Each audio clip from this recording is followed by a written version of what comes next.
The integral yoga does not depend, as many yogic paths do, on physical asanas or breathing techniques, nor on chanting of mantras, nor singing and dancing in ecstatic states of trance, nor deep philosophical inquiry, nor strict mental techniques. Nor does it depend on austerity or any kind of physical acts of penance, such as flagellation or intense fasting. Religious rituals also are not a primary mechanism in the integral yoga. In this regard, the integral yoga is vastly different than other yogic paths or religious endeavors, although it does not deny or prohibit any practices that aid the seeker in achieving realization, and thus does not interfere with the religious or spiritual paths of the world.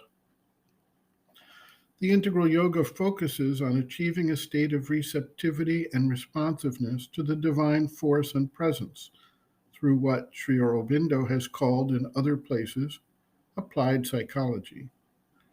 The main point, whether using traditional techniques as noted above or not, is to achieve the right state of receptivity, the tuning of the consciousness, and the acceptance of the response when it comes.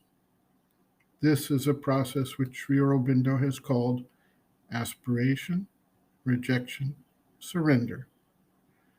Aspiration focuses and tunes and thereby opens up a link to the higher consciousness. This can come about through the action of the psychic being to open the heart, and thereby through feelings of devotion, dedication, prayer, or call.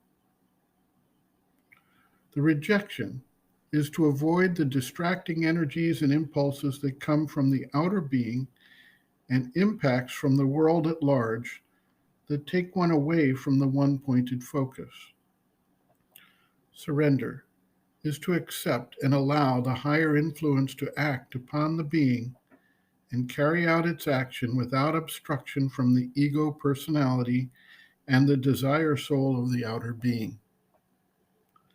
Sri Aurobindo observes, quote, "That is the fundamental rationale of the sadhana. It will be evident that the two most important things here are the opening of the heart center and the opening of the mind centers to all that is behind and above them. For the heart opens to the psychic being, and the mind centers open to the higher consciousness, and the nexus between the psychic being and the higher consciousness is the principal means of the siddhi. The first opening is effected by a concentration in the heart, a call to the divine to manifest within us, and through the psychic to take up and lead the whole nature. Aspiration, prayer, bhakti, love, surrender are the main supports of this part of the sadhana, accompanied by a rejection of all that stands in the way of what we aspire for.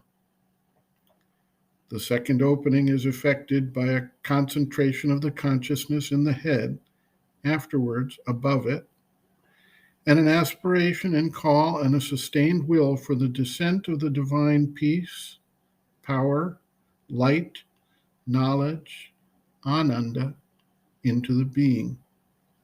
The peace first, or the peace and force together.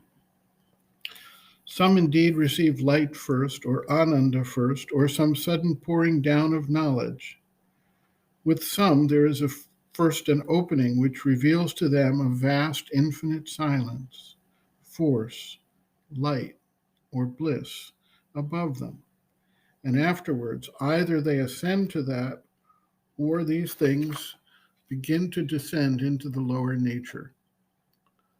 With others, there is either the descent, first into the head, then down to the heart level, then to the navel and below, and through the whole being, or else an inexplicable opening, without any sense of descent, of peace, light, wideness, or power, or else a horizontal opening into the cosmic consciousness, or in a suddenly widened mind an outburst of knowledge.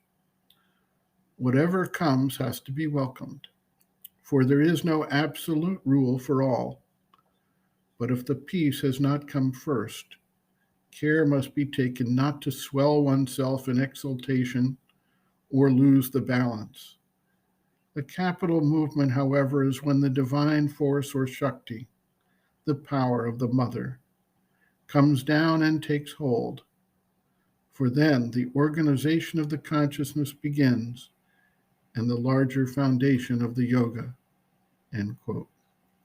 Reference, Sri Aurobindo, Integral Yoga, Sri Aurobindo's Teaching and Method of Practice, Chapter 8, The Triple Transformation, Psychic, Spiritual, and Supramental.